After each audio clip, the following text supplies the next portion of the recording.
Kalau korang gatal-gatal, biji-biji merah keluar dekat kulit semasa berpeluh ataupun panas, itu sebenarnya tak semestinya eczema. Jangan ingat semua benda eczema lah. Benda tu boleh jadi kita panggil sebagai urtikaria. So apa beza urtikaria dengan eczema?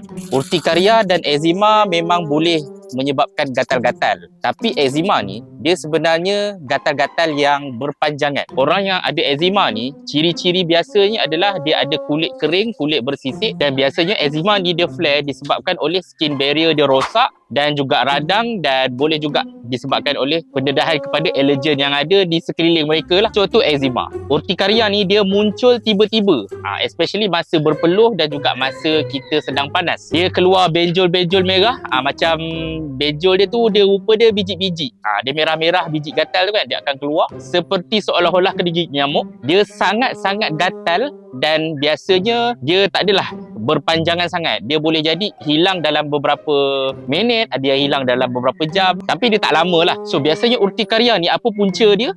Macam saya cakap tadi, peluh, panas, boleh jadi juga sebab emosi ataupun stres. So apa yang berlaku bila suhu badan meningkat, sel mass dalam badan kita menghasilkan histamin. Sebab tu orang yang ada masalah urtikaria ni, bila kita sapu pelembab, dia susah nak reda. Bukannya disebabkan oleh skin barrier dia rosak ke, bukan disebabkan kulit kering ke, tapi disebabkan oleh histamin. Dan biasanya boleh dilegakan menggunakan ubat antihistamin, dan kadang-kadang juga korang boleh menggunakan krim-krim yang ada rasa sensasi sejuk. Ataupun antara lain boleh buat adalah kita guna tuam dengan air sejuk. Benda-benda tu sangat-sangat membantulah untuk melegakan gatal-gatal semasa histamin tengah naik tu. Masa urtikaria tu tengah naik. So jangan ingat asal berpeluh, gatal, naik biji-biji merah tu, itu maksudnya korang eczema. Sebenarnya korang bukan geng eczema.